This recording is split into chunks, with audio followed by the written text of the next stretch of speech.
माते रंग रसिया रे संगी कि छापर माते गाए देवारी माँ बाबू छत्तीसगढ़िया माते की घर बन नहीं सुहाए हो।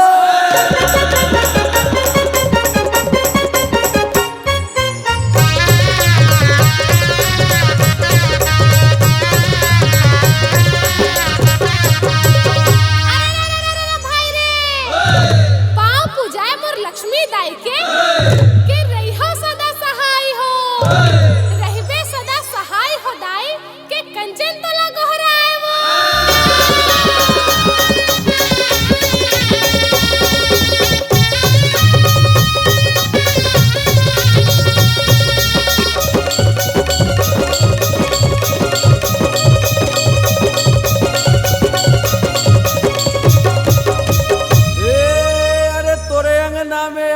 मालिक की देवो सुघर आसी से अरे अनधन तोर घर भरे मालिक की जुग जियो लाख बरी से हो।